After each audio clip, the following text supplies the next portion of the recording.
case, please.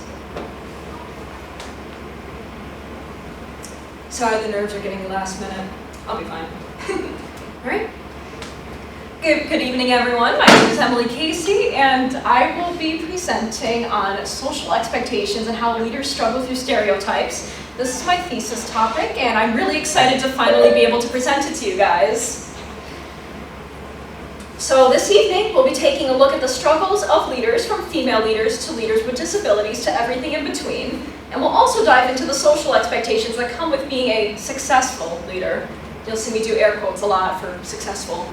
So this is my agenda for tonight. We'll have the introduction, then we'll go into my methodology and how I gather my sources and everything. Then next is the literature review, which is where we really get into like the main course of the thesis. And then I'll have my results and discussion together, along with my limitations and recommendations. I'll present on my 3EO perspective, which for anyone who doesn't know, whether you're on Zoom or you're Calvin.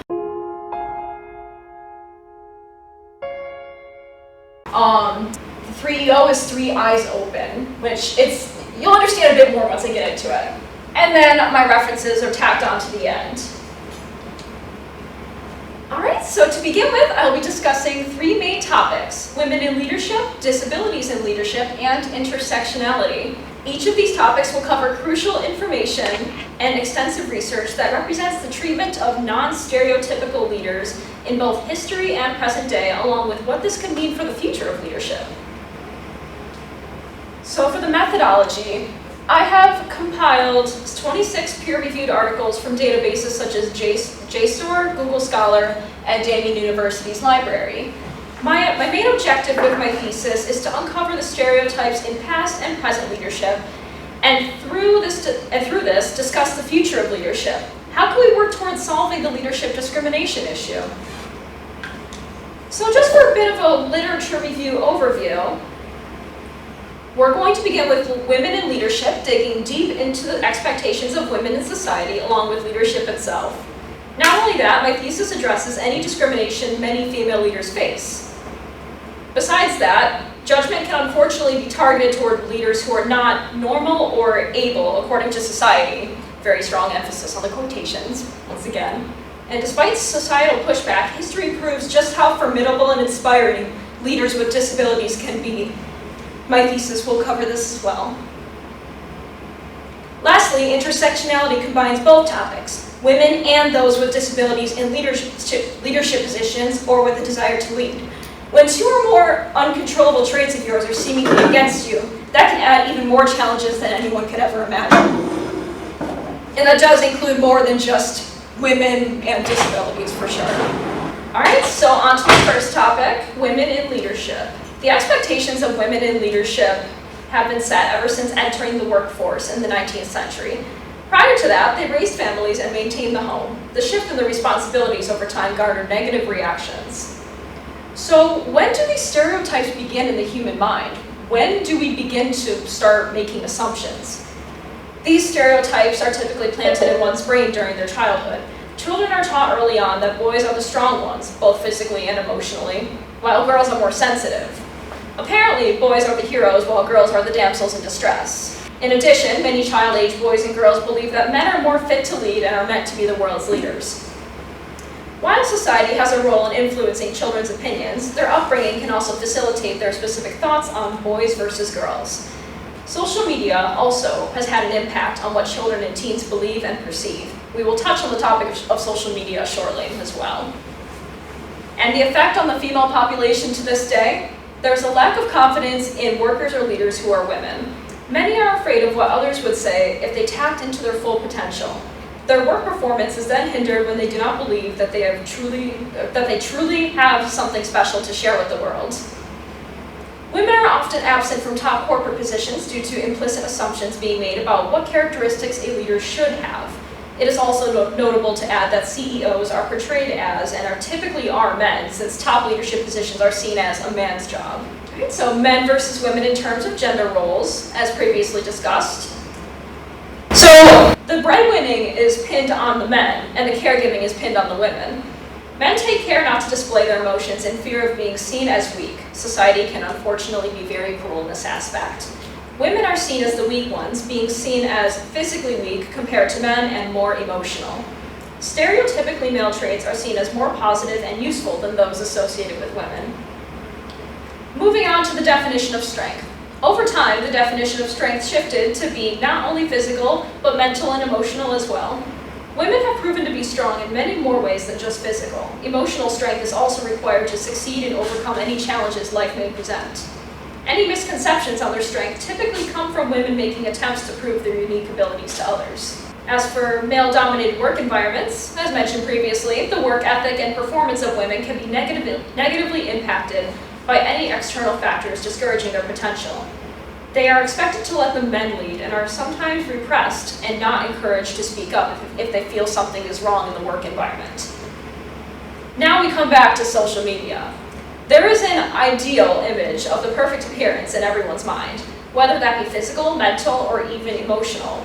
This puts extreme pressure on people to be like someone who is idolized. This too acts as a confidence suppressant. In the present day, women are more often seen in corporate environments than when they were just beginning to enter corporate-coded work environments. But there are still some areas where they do struggle for recognition. This can be seen in assault at work, women being talked down to when they're excelling at their job, and even unfortunate cases where women are being paid less than men, which is definitely illegal, but it still happens somehow. Women also do not have to have the same traits as men to be leaders. Everyone is unique in the traits that they develop throughout their life and will inevitably be unique from one another. Even men differ in their emotional, mental, and physical traits. Skills, achievements, and competencies should be the main criteria for determining if someone is suitable for a leadership role. And then on to our definition of a successful leader debate. This is still an ongoing debate to this day. So here's a not so fun fact for you. Despite the increase of women in power, they are still severely underrepresented in STEM. As of 2023, the number of women employed in STEM fields is much lower than the number of men in this field. I bring up STEM because when people define a successful leader, they can unintentionally add bias to their initial thought without realizing it.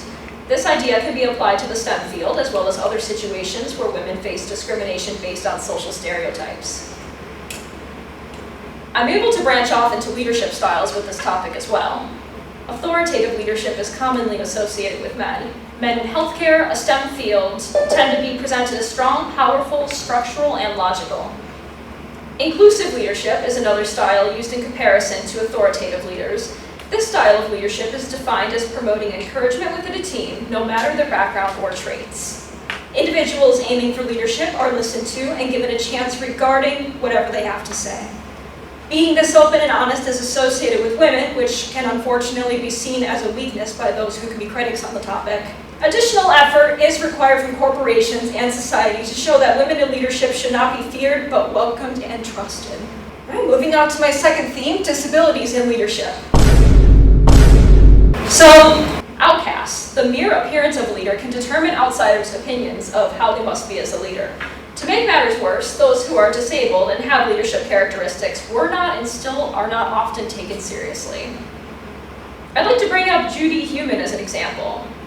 When she was a college student, she struggled with disability discrimination. What was unique about her to the public was not only the fact that she was a female leader, but she was also in a wheelchair. In 1970, she gathered a group of friends to protest New York City schools and their denial of her teaching credentials due to her physical disability. She wanted nothing more than to rebel against the discrimination, not only for herself, but for everyone else who had been discriminated against. And so, result of this, she and her friends founded the Disabled in Action, or DIA, organization.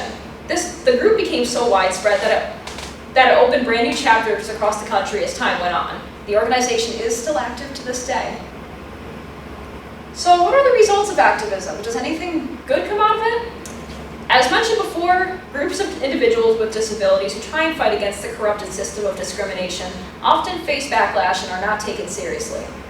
Many of the human population's disabled minority were confined to their homes due to special personal needs and care, often preventing them from leading a normal social life. That circumstance is something that even to this day cannot be helped. While not as common as it used to be, if someone needs specific care, then unfortunately staying home just might be how they have to go about their life. How does that specific blurb tie into activism? Families and caretakers are afraid of being chastised themselves, so this is another factor that can keep the disabled population from the outside world. This in itself connects directly back to social stereotypes and expectations. Not only are they kept from the outside world, but also the leadership world in a sense too.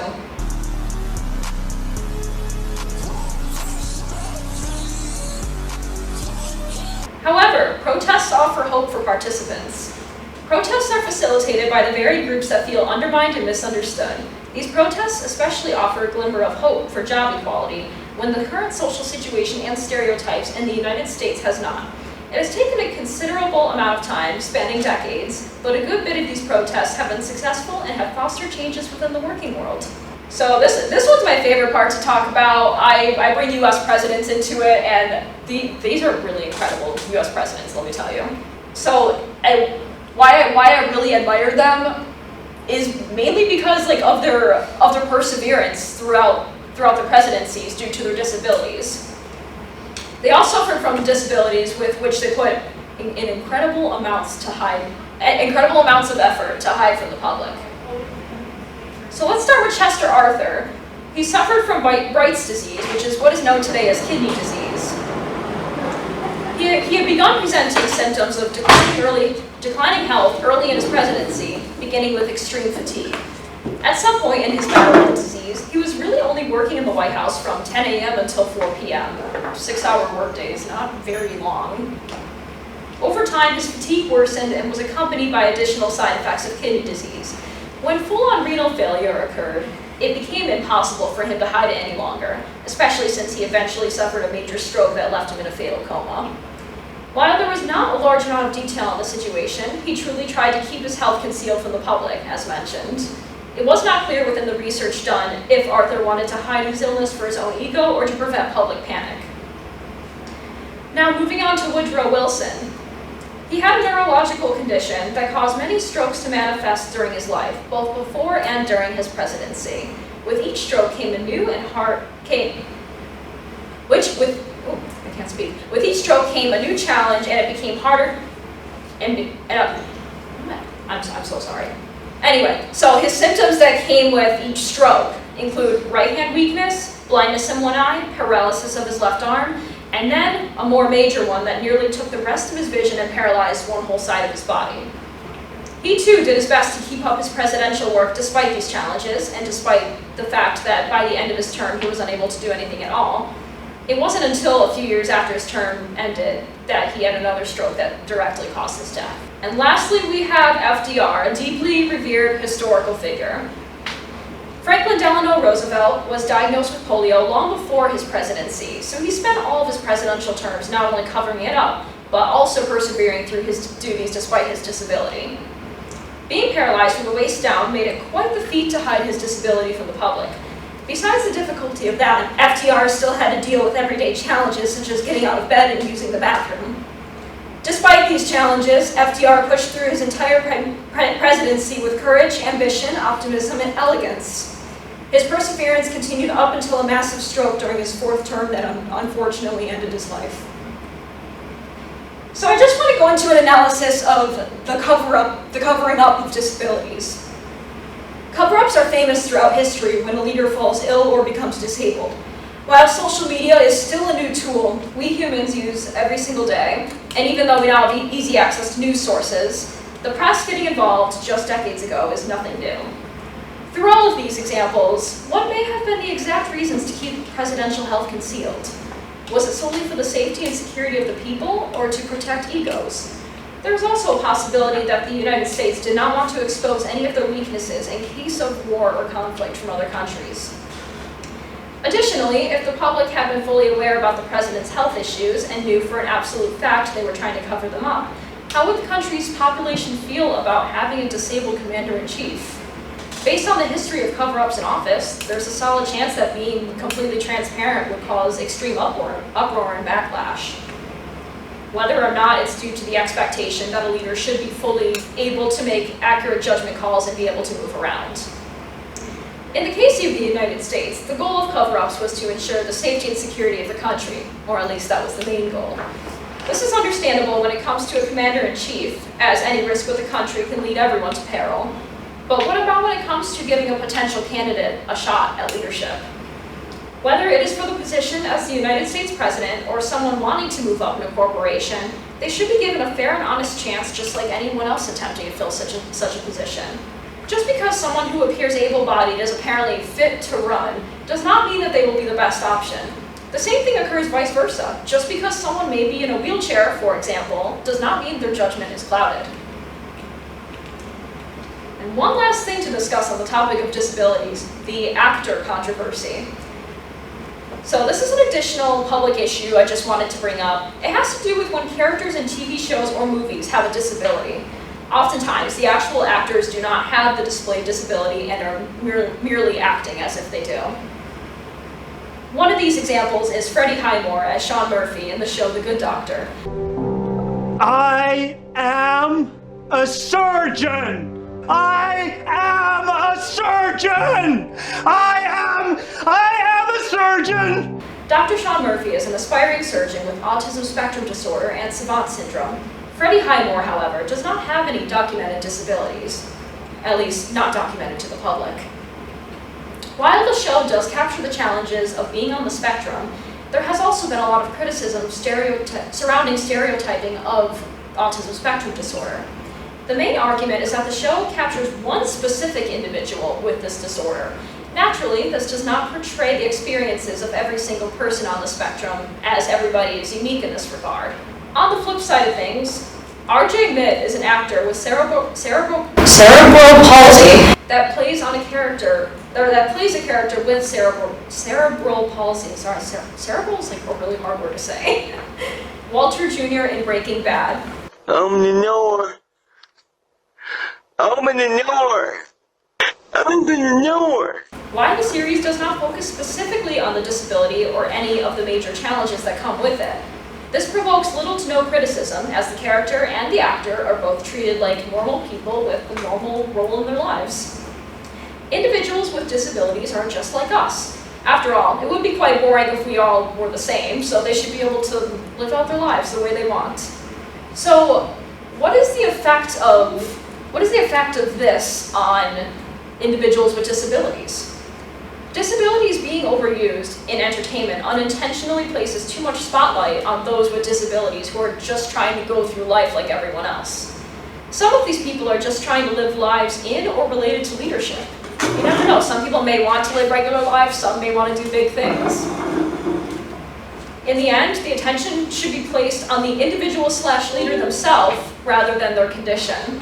All right, now on to my third theme, intersectionality. What if on the topic of leadership, we tied women, disability, and more together? This would be known as intersectionality. This is defined by Merriam-Webster as how a complex web of ways discrimination toward multiple groups of people tends to overlap. So this is really just an overlapping of everything. So leadership stereotypes between women and those with disabilities. This ties back into the claim that these leaders are not strong, which of course couldn't be further from the truth. From the first two parts of the literature review alone, it can be inferred that there is a crossover when it comes to stereotypes implying neither women nor individuals with disabilities are fit to hold leadership positions specifically due to capability. Their weaknesses are targeted in these stereotypes, one of many claiming women do not have the same traits men have that make them strong leaders. The other stereotype lies under the assumption that disabled individuals are not strong enough to lead. The United States presidency is an outstanding example of this matter. All right, so let's take a look at a comparison of FDR's leadership versus Judy Heumann's leadership. I have many thought-provoking questions on this one. Why would a paralyzed presidential candidate fit the role of the United States president, but Judy Heumann, a few decades after FDR's time, could not become a teacher because she was in a wheelchair? Who is to say Heumann was unable to become a teacher? Was Roosevelt given a pass regarding becoming something as big as president because he was a man? Or was it the fact that Heumann was open about her disability while FDR hid from his in public? While teaching and leading the country are two very different jobs, they are still both types of leaders. They lead to inspire and guide others. Hypothetically, there's absolutely no reason Heumann could not become president herself if she really wanted to push her leadership that far. Her disability did not stop her from letting her leadership skills shine when protesting for hers and many other individuals' rights. It's unfortunate that people facing obstacles in leadership have to fight harder than everyone else for a leadership position, but they do, and many succeed. It's never impossible. And then women with disabilities. One additional example of intersectionality can be seen within this. Being a woman or having a disability is certainly challenging enough in this world, but when both occur at the same time, this can cause a number of obstacles. For instance, there is a social construct that exists as to how a women's body should look. This ties back into the social media topic as well. Judgment and stereotyping can be found all over social media, for sure. Not just in society, but all over the internet, because people are a bit braver over the internet. So how does that make a woman with a physically altering disability feel? Not very good, right? At the beginning of the literature review, I mentioned women are often expected to be a wife and mother or some type of caregiver at some point in their lives. When they are unable or choose not to fit that stereotype, these women often face backlash from those who are more conservative and less open-minded, all just because they cannot always live the life they are expected to live. So I'd like to move on to the results and discussion, or as I decided to call it, the so what. So, when it comes to gender, it has taken centuries to fight for equal rights for all identities. Tragically, the fight is ongoing to this day. Similar to disabilities, individuals are held back from their true leadership potential. Recognition is stunted, stereotypes are weaponized, and confidence is often shattered. This all aligns with intersectionality, since women and individuals with disabilities both suffer the same cruel obstacles. On to the discussion. Leaders come with a variety of traits. Not everyone is the same, as universally known. I did also mention before that that would be boring if that were the case. That aside, society seems to have an idea of what specific traits are required in order to become a successful leader. While this is an unfortunate circumstance that no leader should ever have to face, this can be put into a more positive light and can be representative of a test of resilience. After all, a leader proving their worth is an extremely powerful representation of their drive. With the findings, in terms of leadership, findings aren't quite concerning, yet they do provide hope for the future. The challenges these specific groups of leaders face are quite discouraging, yet also provide a chance for them to come back even stronger and more resilient. Challenges are required for one's success, whether you fit into a minority group or not. We as humans have control over how we handle such challenges. No matter our setbacks, there is always a way to use them to our advantage, especially when boosting motivation and drive. And I have my now what, also known as recommendations and limitations. So where can we go from here? Here are my recommendations. The main barrier when it comes to leadership is based on research is social stereotyping. Imagine if we could somehow rally everyone together to create more awareness on the widespread discrimination issue. I would suggest creating community events, doing team building exercises within the community and or within workplaces, and increase education and leadership in general. I don't think education and leadership should be limited solely to higher education. So some of the community and work activities I discussed could include, but are certainly not limited to, basic introductions, icebreakers, and simple lawn or board games. I know it sounds silly, but even something as simple as a game with teamwork and communication skills would be very effective. Getting everyone on board may be challenging due to different opinions, yet this will be the starting point towards change in the leadership world. Not only that, but these efforts have a good chance of leading to changes in society and therefore the world overall. As for the limitations, of course, with great efforts come great challenges, that's a given. I admit more databases could have been utilized within my research. As mentioned earlier, I did use JSTOR, Google Scholar, and the Damon University Library, but what could I have found if I had utilized resources from other universities? They are required to remain up to date as often as possible, as students need to consistently use information for their own research. One other limitation was the resources being too scarce to a degree. To provide a definition for that, all the research in the world on the topic of leadership could be done. However, no published article or piece of literature will explain subjective topics such as why humans are the way they are.